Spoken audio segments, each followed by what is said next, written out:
What's up, guys, and welcome back to the Retro Gamer Rewind. With me, your host, Retrogamer Gen X, Moby, and Leland from the T-HUD Popcast. In today's episode, it's all going to be about collecting. So whether you're collecting retro video game consoles, computers, video games, comic books, D&D, magic cards, sports memorabilia, anything like that, this is going to be the episode for you.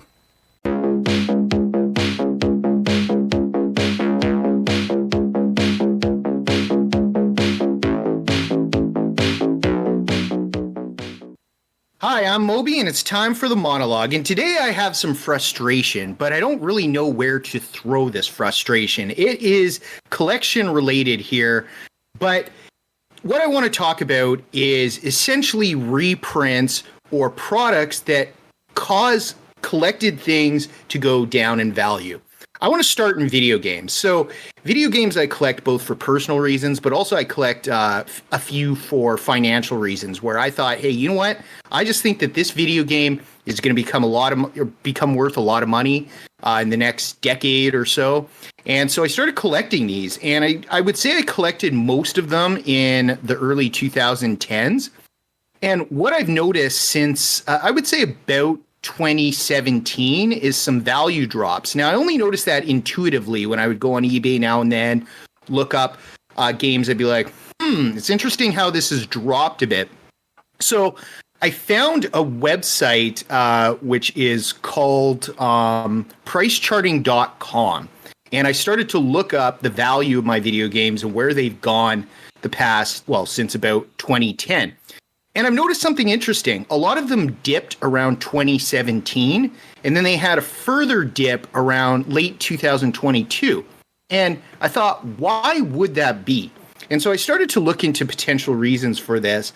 And the first thing that I found is that for the 2017 drop, that is when ROMs started to get popular. Now, I'm not just talking about ROMs on the internet. Those have been around for a long time to download and put in a cartridge of some sort. I'm talking about those ROMs that are like actual recreations in cartridges, like the N64 homebrews I showed last month.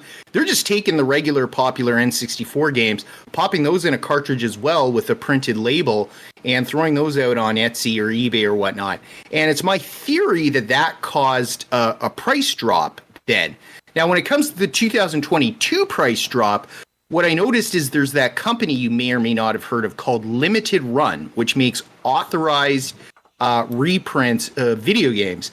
And what I found out is that Limited Run had a massive expansion from the very end of 2021 through 2022. They hired I think it was like 500 people and like 50 executives or something.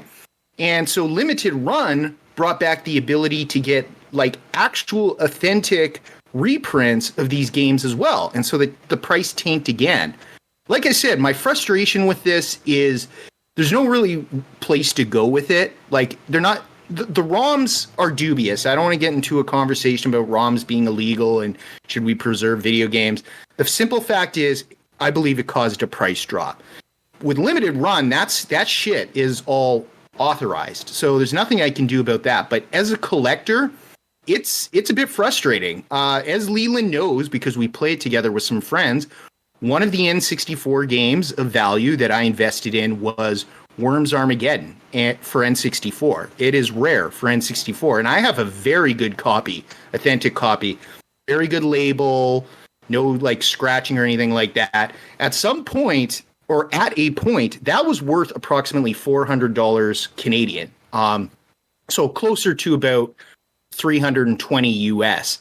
But that price has gone way down, where it's about $200 for the same authentic cartridge in that condition, Canadian, which would take it further down US, maybe, I don't know, let's call it 140, 130. So I'll be honest, guys, that is a disappointment. But there's really nothing I can do about it. I just feel like, hey, I tried this thing. Maybe I held on to the cartridges too long. Seeing that initial drop back when I didn't know why, that actually got me to sell my authentic cartridge of Clay Fighter 63 and a third Sculptor's Cut which is the rarest N64 game. Blockbusters got one for rental. At least in Canada, each Blockbuster got one copy for rental. It was not sold in stores, so very hard to come by. And a lot of them are in really bad condition. Mine was in fantastic condition. I don't know how, but I cracked that thing open. It was authentic. But when these prices started to drop, I sold it to a Marine down in California for like $1,000 US. I felt like I won the lottery back then. But prices continued to drop on that as well. Now, last part of my monologue I wanted to discuss is I did want to touch on Magic card collecting as well, because as I educated Leland earlier today, Magic cards, they have always been reprinted. They have their core set where they do reprints, but they now have this ridiculous reprinting system going on. They call them special guests, and they've started taking cards that are, I want to get this quote correct here.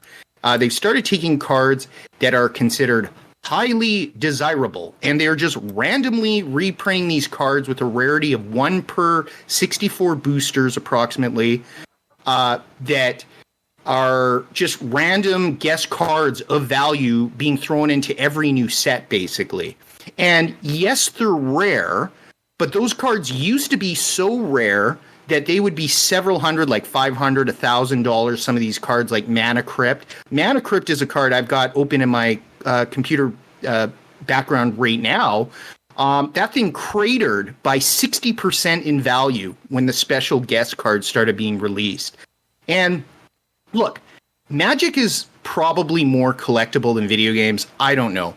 But I do kind of feel bad for the collectors of Magic who had cards like Mana Crypt, and there's a bunch of others, I could go through a whole list, that just because Wizards of the Coast sees them as desirable and valuable, they need to re-release them, which I guess excites new fans. But I think they're really hosing over their older fans who have collected these cards decades ago, and they're losing 50% plus of their value. So that special guest thing, I don't like it thematically with Magic, but I also just really don't like what it's doing to the value of these cards. So yeah, that's my monologue. Just some frustration to do with reprints and re-releases that just make collecting for monetary value just really inconsistent these days. And honestly, I'm kind of Chicken Little right now about thinking of investing in anything in the future from a monetary perspective. So just wanted to throw that out there as we start this conversation. So I've been Moby. That's been the monologue. Thanks.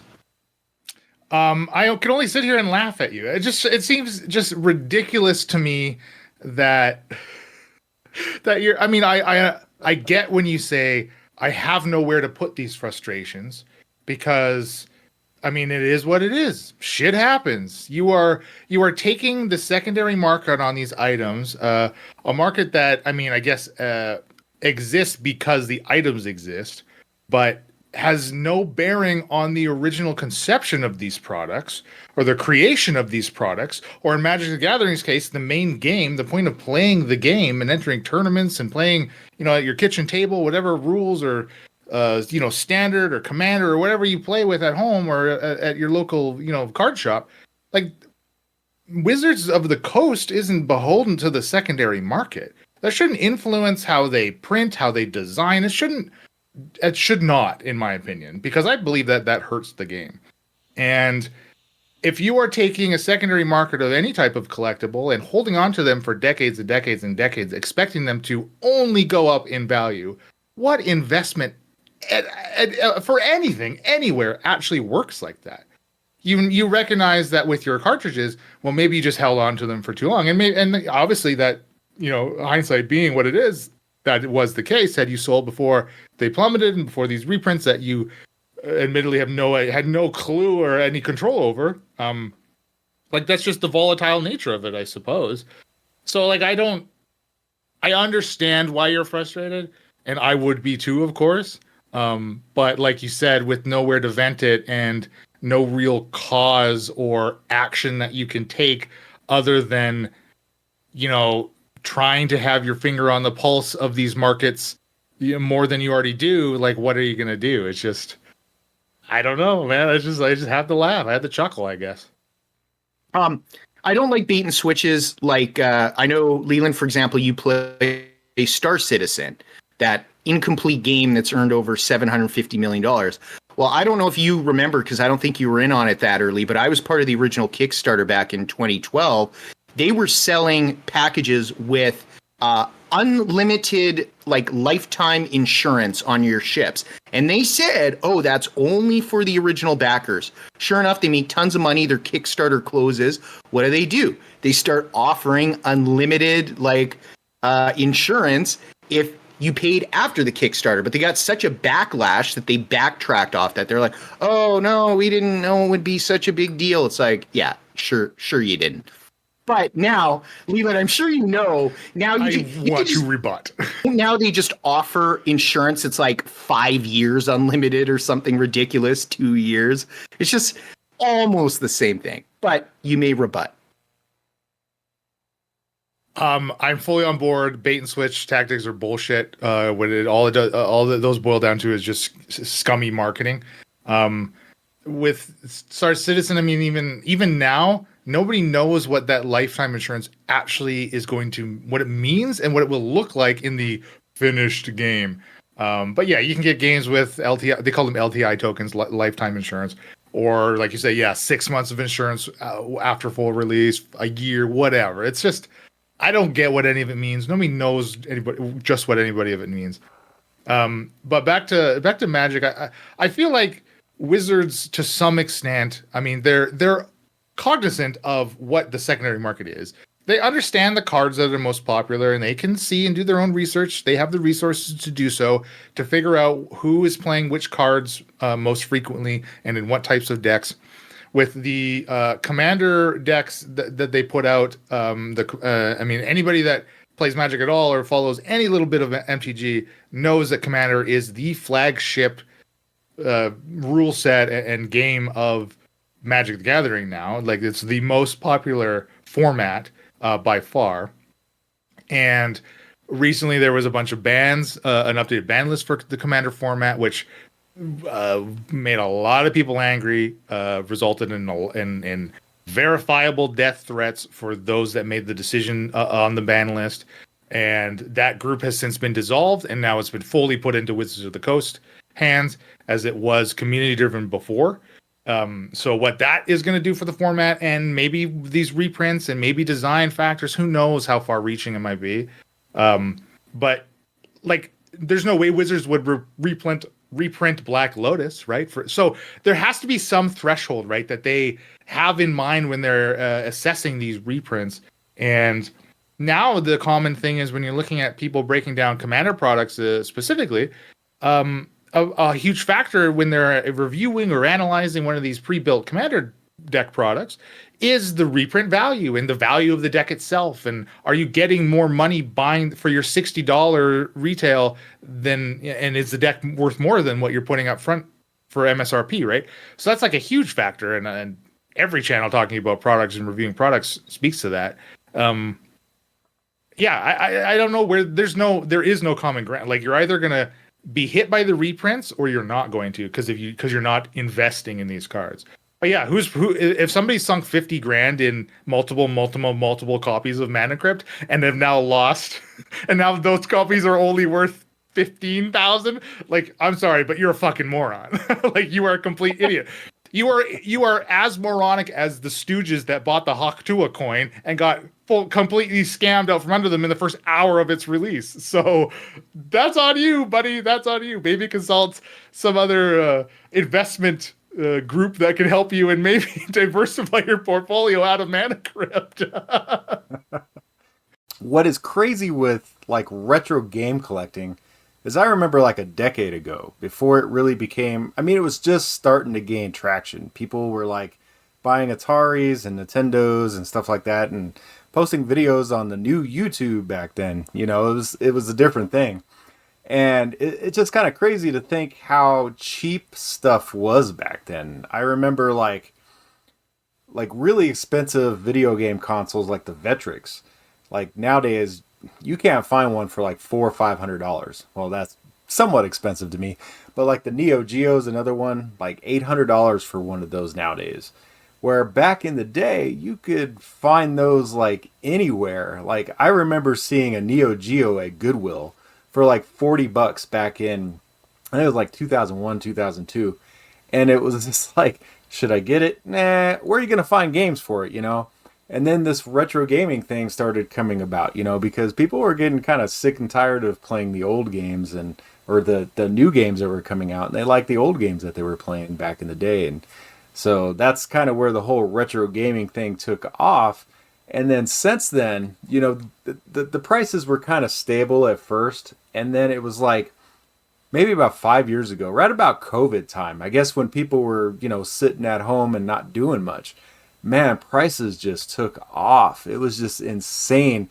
I remember just watching or like seeing like articles that were popping up during COVID time where, you know, people were in private auctions, and they were like buying Nintendo games like Zelda and Mario, like a box copy of Mario, the original Mario that was boxed, you know, sealed, all this went for like, what was it, $1,500, $2,000 for a Mario? I was like, that's insane, man. And prices nowadays are just really crazy with retro gaming. But I think what's happening is we're starting to see this influx of these systems, kind of like you say with the reprint cards and Magic and stuff. So we're seeing this influx of these FPGA systems like the Analog 3D. We have, you know, like the Ataris that are coming out. We have the Sinclairs and the Amigas and the Atari 8-bit miniatures and all these different little miniature systems where they connect with modern stuff to your TVs. And I think that's starting to take an edge out of what these are worth. But the software is a little bit different because, like, for instance, Atari's taken a different approach where they're actually making the games again.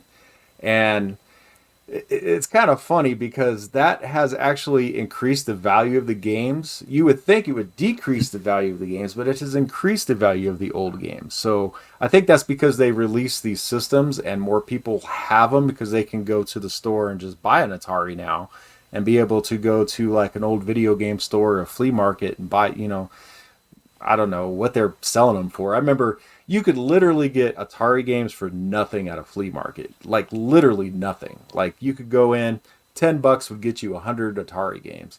Nowadays, $10 will get you one game. You know, it's just insane. Yeah. But yeah, it's just a crazy collector market nowadays, guys. How much of the secondary market does actually influence these reprints of these products? I mean, is Atari looking at people from Atari being like, wow, look at the secondary market. Why aren't we getting the money from these sales, even though they're secondhand sales, second, third, fourth, sixth hand sales? Is someone at Atari being like, look, there's clearly still a demand. Why don't we just start making this stuff again? And then we can get the profits from our product. Right. I mean, that's exactly what it is. I think that's what we were missing through all these years because they were coming up with these like flashback and these miniature consoles where they had the built-in games where you could play them. But I mean, really, how long is that going to last? I mean, gameplay, you play a few of these games a little bit and you're done.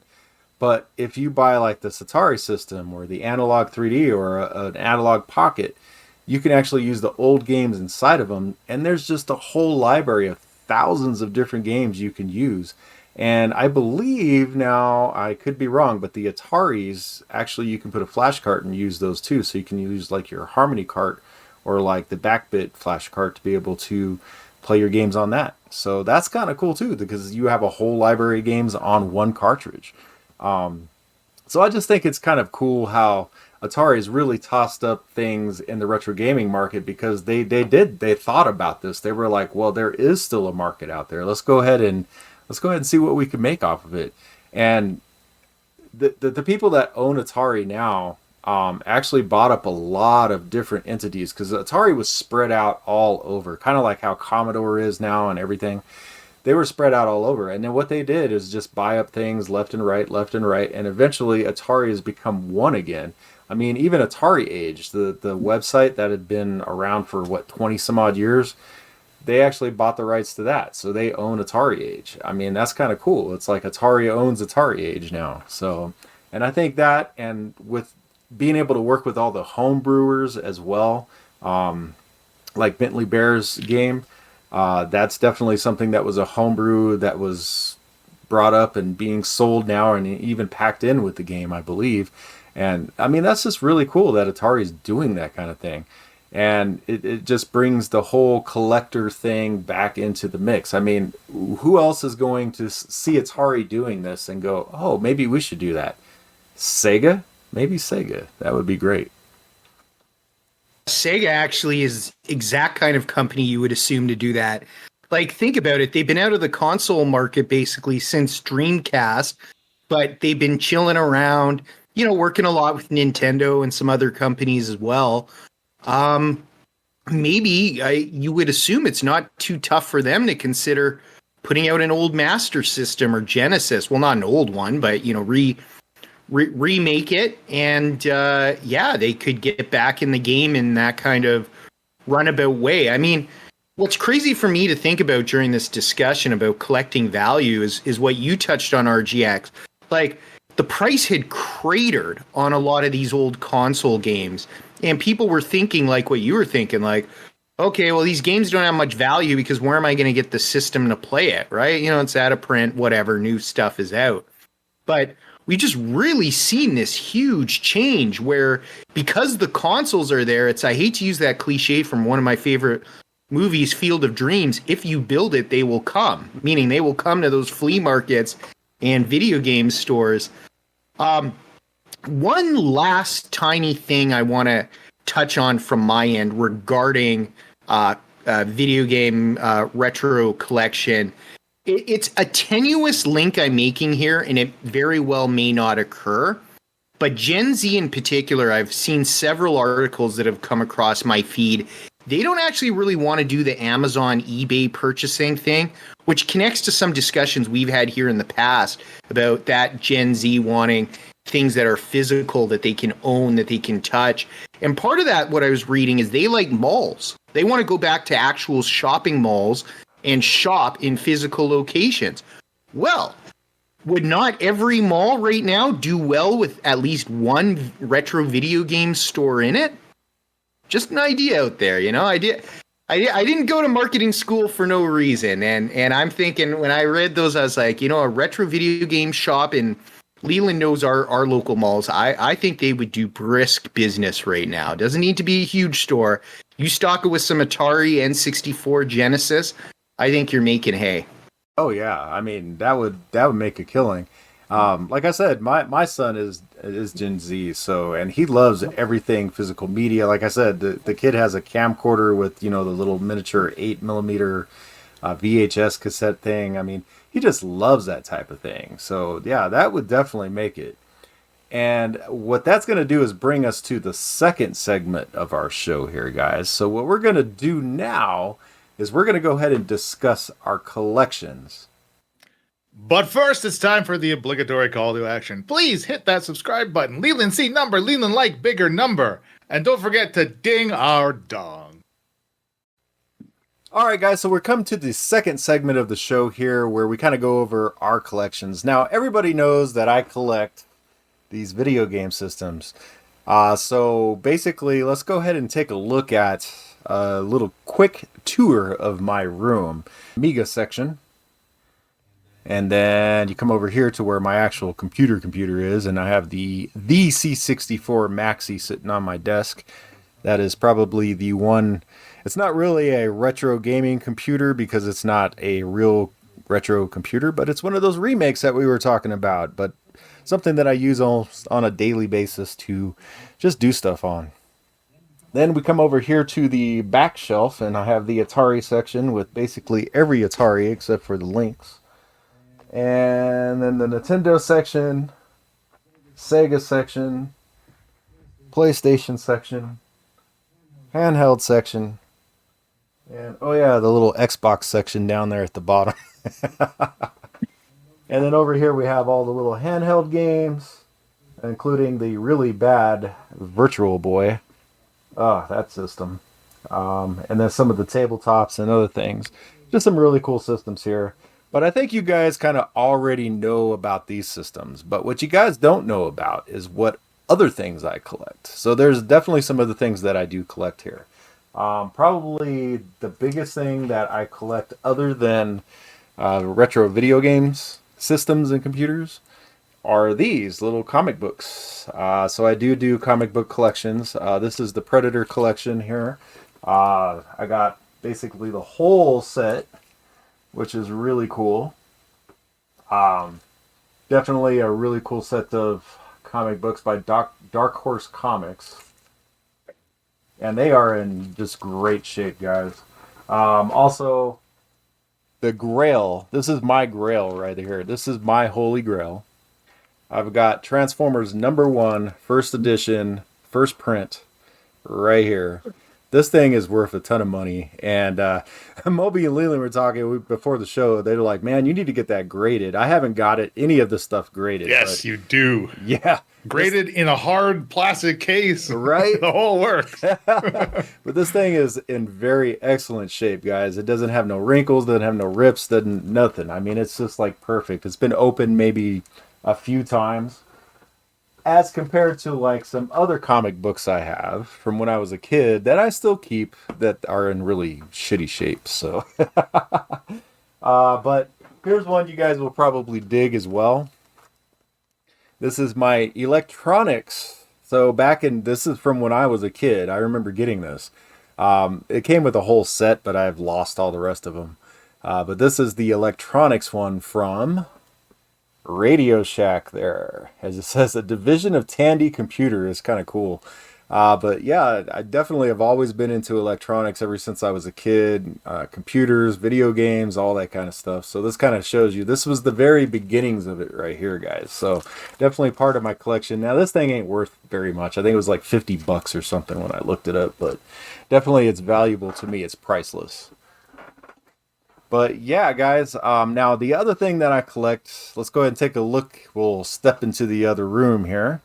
And here is, it's not only my collection, but it's me and my son's collection of Transformers. Now, if you guys look and you see the Generation 1 Transformers, those are mine. Those are mine. Also, there's some alternators in there. Those are mine as well. But pretty much all the other ones, the newer ones, those are my son's. And he got into the hobby with me back when he was just a kid. I started watching Generation 1 Transformers with him, and boy, did he just get into it. And we started watching like Transformers Prime on the cartoon. I think it was the Cartoon Network, or what was it? The HB, or no, what was it? Hasbro had a channel back then, I think it was, and we were watching it. But anyway, he loved it. He got into it. He's still into it. He's a big Transformers fan. But yeah, definitely this is the collection here.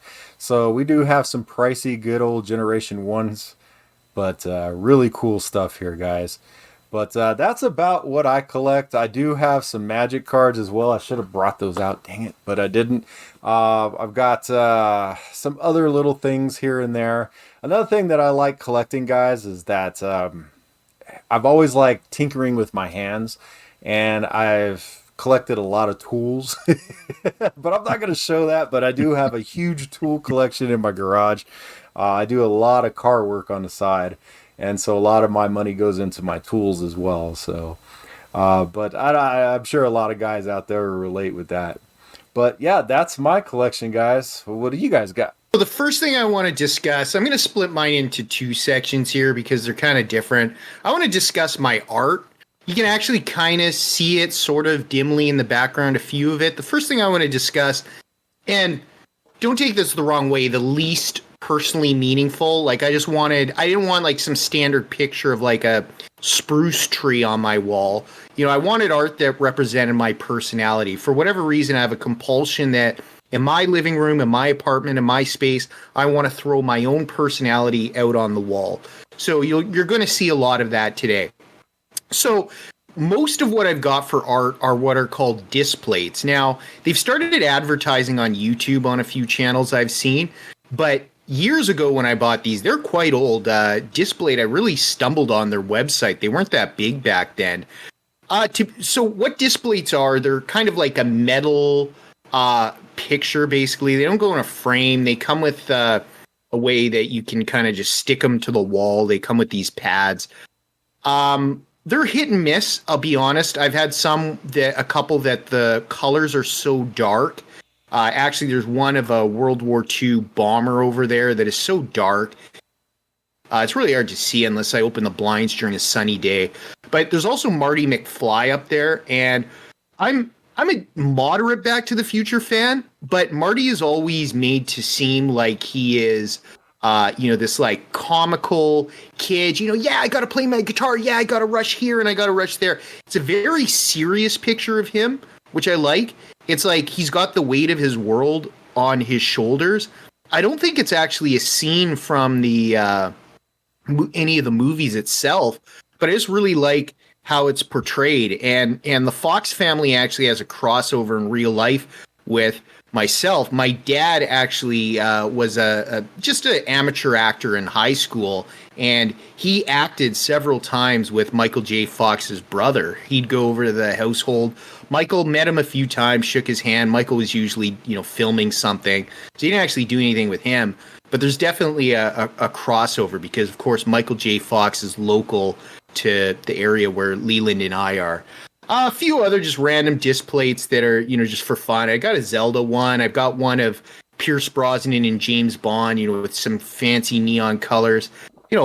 Brosnan's my favorite James Bond actor there. So, but beyond that, they're just kind of cool art that I just thought, hey, this is a cool design. I'll throw it up.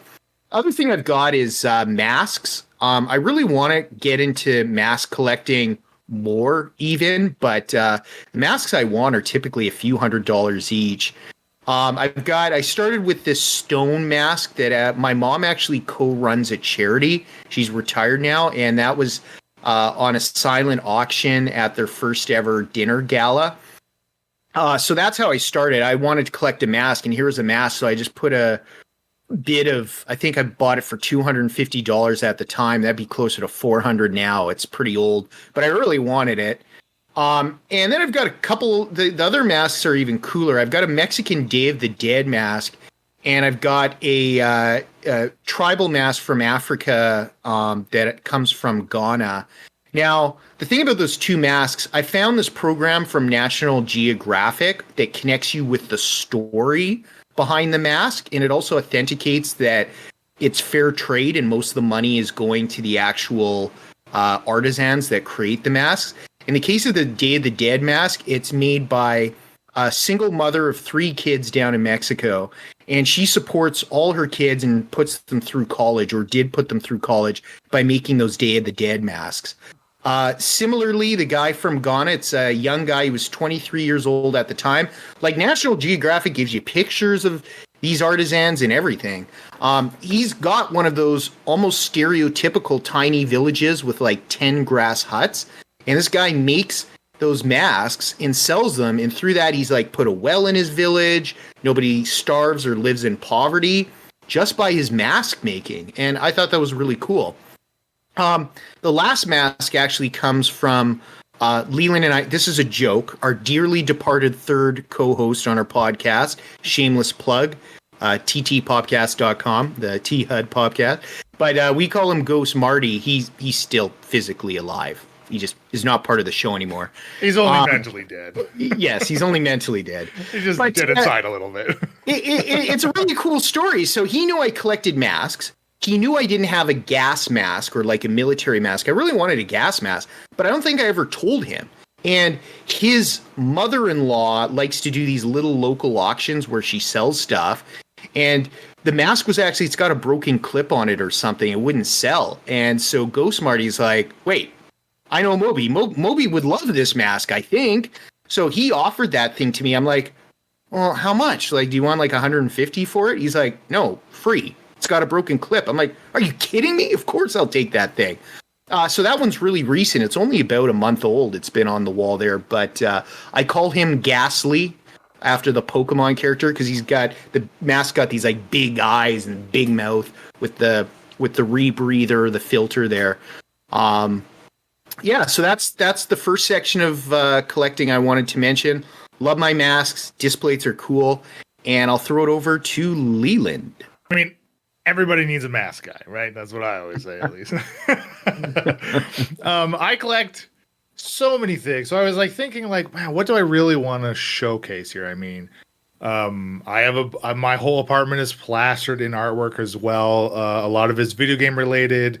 I have like a 5 foot long picture, 5 foot by 3 foot long pictures of Kratos from God of War. A lot of BioShock stuff, Marvel stuff like Spider-Man and Iron Man. But like what you're seeing is just like a little small taste. Like my entire bedroom and living room is plastered with it. So thank goodness that my girlfriend, when she moved in, is also of the nerd variety and did not mind all of this stuff everywhere. I mean, I got a smack of TTRPG books, and of course, my board game collection is quite sizable. But I think one of my prized collections is probably my Heroescape, which is a tabletop miniatures game ran from 2004 until 2010 until it was discontinued from Hasbro. Co-designed by Rob Davio, which those in the board game sphere, hobby board game sphere, will certainly recognize that name. But man, Heroescape is just so fucking fun. And talk about investment. If I still had some of my original boxes, I could sell some of my base sets for like $200 or $300 each, and I've got like 5 or 6 of these damn things, as part of the collection. And like they did a thing where they put out booster packs with it as well. Like they tried to like emulate their Magic stuff, but it was less randomized and you knew what you were getting, right? They were just like blister packs, and you assemble armies. And the cool thing about Heroescape is that it ranges from like all types of eras and genres. Like there's sci-fi, and they came up with a Marvel set with like Cap and Hulk, Abomination, Spider-Man, Venom, that kind of stuff. Dragons, so fantasy, cyborgs, robots. Like it's just so fun. Vampires, and they eventually came out. One of the last sets they made was a D&D set, because Wizards / Hasbro was able to just basically recycle their miniatures they already were putting out under Dungeons and Dragons and just use them in Heroescape. Like it was the easiest fucking money scrap that they could have done. But I spent like 3 or 4 hours assembling this map to show off and staging these battles that you're seeing right now on screen. Like, oh, I love this game so much. And it's like, I enjoyed all aspects of it. Creating the map, the battle map. It's like Lego, basically. It's my version of Lego. You basically just draft an army. You get to put together. You get vampires fighting with robots, fighting werewolves, and fighting Captain America. And then you just roll dice and you see what happens. Like it's just awesome. All types of different terrain. Lava, snow, and jungle, and castle sets. You can make huge castles if you wanted to. It's so fun. The rules, admittedly, are like fairly outdated as far as current generation hobby board gaming, I would say, but it's still a great miniatures tabletop game. Wouldn't recommend picking it up for the prices that they go on eBay. But hey, if you're in the area, come on over because I'll play it with you. Okay, I'll move into my second segment here. Now, I've got a few things. I want to get into the video games, but I've got a few kind of odds and ends that I wanted to talk about as well. So I'm just going to do that before I move into the video games. So another thing I've got is supposedly original film cells from one of the masters of GoldenEye, the movie. I just love GoldenEye. I love James Bond in general. I own every single one. But I actually have... it's numbered. I don't know the number. I should have written it down. It was a 200-piece limited set of framed GoldenEye film cells. If you're seeing that on the screen and you see a little white on the frame, yes, unfortunately, it's fallen off the wall a few times. One was a minor earthquake. The other just kind of randomly fell. But I really like that. The other thing, Top Gun is my favorite movie of all time. It's been since I was like 3 years old. But I never watched Top Gun for Tom Cruise. Like, I never really liked Maverick. I watched it for Iceman. Val Kilmer's character is why I love that movie. And by the way, I thought they did a great job with what they could with him in Top Gun 2. But I always wanted an Iceman helmet. And I found a guy in Canada on the East Coast who will make you replicas of all of the Top Gun helmets if you want them, including like the minor instructors and like all the minor pilots. And he makes them screen accurate. It actually is the actual helmet type, like the same model that Val Kilmer wore in Top Gun from 1986. So I put together a Top Gun costume years ago. I was meticulous. I'm talking like studying frame by frame to get all the patches correct on the flight suit. I've even got personalized Iceman dog tags that go with it. But I love that helmet most of all. The last of kind of the odds and ends is something that's very special to me. I call it the present that I most appreciate. So Dr. Robert Ballard discovered the Titanic actually on a secret mission for the U.S. government where searching for the Titanic was the cover. He was actually trying to recover like a submarine that had sunk, a military submarine. But he also discovered the Bismarck, and something we don't discuss on the channel. Might be the last time I ever mentioned it. I'm huge into naval history. So Bismarck was a big battleship from World War II that had an epic short life. And my brother, JD Hammersmith on our podcast, he on a business trip had like 8 hours off in his week on a Saturday. And what he chose to do is spend 6 hours in a lineup in Texas just to get Robert Ballard to sign like a happy birthday Matt little piece of paper. And then my brother bought some pictures, put it together in this frame and gave it to me.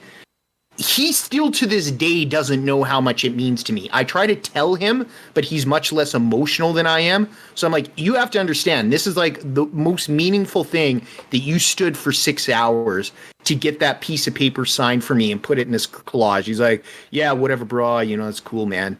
I'm like, okay, like one day maybe he'll understand how much it means to me.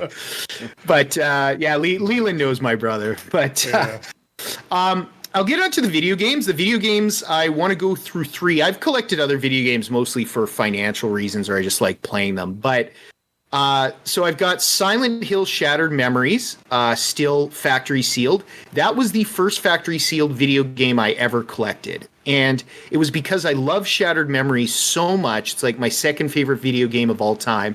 That my original thought was, in case my copy that was almost new got broke or scratched, I wanted a copy to have as a backup. Like, I love the game that much.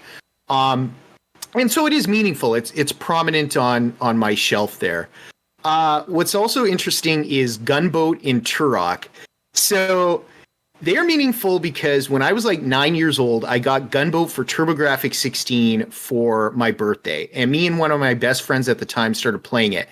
You have to understand, for both Gunboat and Turok, I was raised in a very conservative Christian household. Now, my dad was kind of, do what you want. But my mom, when it came to discipline, wore the pants. And she hated violent video games with blood, video games where humans died. And I really wanted this Vietnam War gunboat game. And the first time I'm playing it, 5 minutes in, somehow from downstairs in our house, my mom hears people screaming when they die. And she comes upstairs. She made me throw that birthday present in the trash in front of her and my best friend. I was so embarrassed. I was so angry. So I called it a trap. I set a trap in the back of my mind. And I said, when you're 18 years old or older, when you're an adult, you're going to buy Gunboat, you're going to buy it sealed, and you're going to play the living hell out of it because you're going to be an adult. There's like this rebellious nature in me. So years ago, this must be 10, 12 years ago, on eBay, somehow a consignment in Britain of like Region 1, so North America, sealed gunboats came up. And so I negotiated with this guy. I told him that story I just told you. He gave me a big discount to buy 2 of them sealed. So one of them is opened. I play it. It's in excellent condition. But I do have a sealed copy. And sealed copy of TurboGrafx 16 games, pretty darn rare. So I keep that sealed copy there because it was the first decision I ever made essentially as an adult. There's no other way I can really put it. But it's like, I have my own agency as a person. I disagree with my parents. Of course, most kids see their parents as gods when they're young, but it's like, no, she is objectively wrong. I'm not going to turn into some murdering psychopath just because I play Gunboat. So got that. And then Turok is kind of related because Turok, even when I was like 16 years old, Turok Seeds of Evil for N64, it's an okay game. But it's the first game that I explicitly snuck around my mom. I'm like, screw this. I'm a teenager now. I got my hormones raging through my body. I want to play this violent Turok game. I'm just going to play it. I'm going to turn down the volume. If she comes in the room, I'll turn off the TV. But I snuck it around her. So that's like the first rebellious adult decision that I actually did. And anyone seen this can call me the world's biggest geek. I don't care. I actually am someone who remembers his first adult decisions, and now they are crystallized in these sealed video games that are they're set in a way that when I lay on my couch to watch movies or TV, I can always look at them and I give a subtle smile. I'm like, yep, you're an adult there. By the way, just behind the Turok one, you see some signed merchandise from Field of Dreams, which I mentioned. Field of Dreams, one of my favorite movies. And I basically got talking to the guy that plays Kevin Costner's dad. He's the MacGuffin of the movie. Kevin Costner is trying to get to his dad. He doesn't know that his dad is going to come back as a ghost. But basically, if you build it, he will come. Ends up meaning if you build this baseball diamond in your cornfield, your dad's going to come. So that was an actor named Dwyer Brown. I have a signed book. Really interesting story. Basically, even though he's just an actor, men who meet him start like crying and confessing how he's healed relationships with their fathers. And for many years, I had a very rough relationship with my dad. I'm not going to get into why. It had to do with a messy divorce with my parents. But that movie saved me emotionally during that time. I reached out to Dwyer Brown over Facebook because he's not a super famous actor. He didn't have his account locked down.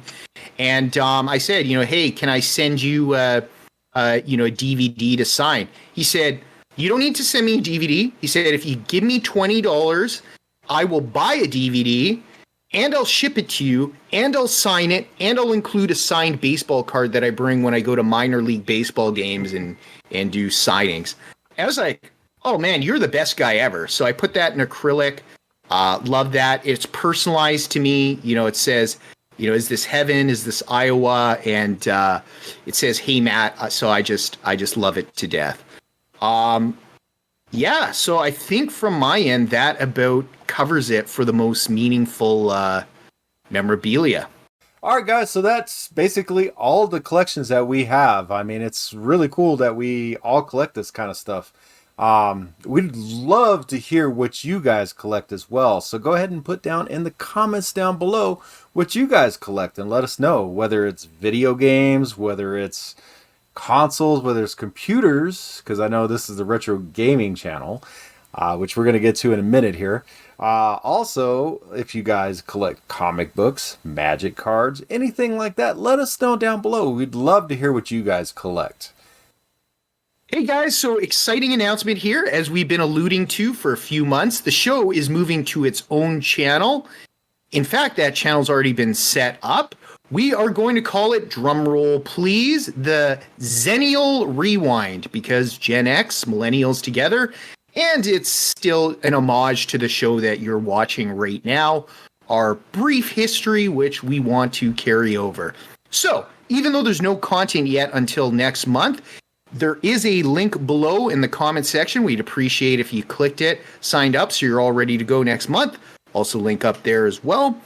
And yeah, we hope to see you there as we continue on the development of this awesome show.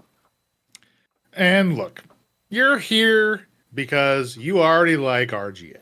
You already like retro games. So why wouldn't you already be subscribed? Only 13.96899913.1469896% of you watching are subscribed. So why not just fucking hit the thing and then the other thing, the little dong. And of course, as Moby said, go to the link, hit the subscribe button and the bell for both channels. Do me a solid. Just do me a favor, please. I know I'm your favorite cast member. You may as well just do it for me out of the goodness of your heart. All right, guys, so this is the last Retro Gamer Rewind. It's going to be the Zillennial Rewind coming up on the new channel. So make sure you guys subscribe to that. If you guys like the content, definitely do that. And I'm going to go ahead and kick it off to Soundwave. He's going to go ahead and send us off tonight. You guys have a great one. Peace out.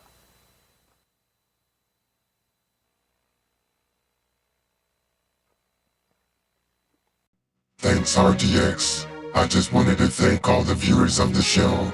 If you like the content, hit that like, subscribe, and that bell. And don't forget, we're moving the show to its new channel next month. So hit up the link below and sub to us there to see more of the craziness you saw today. See you there.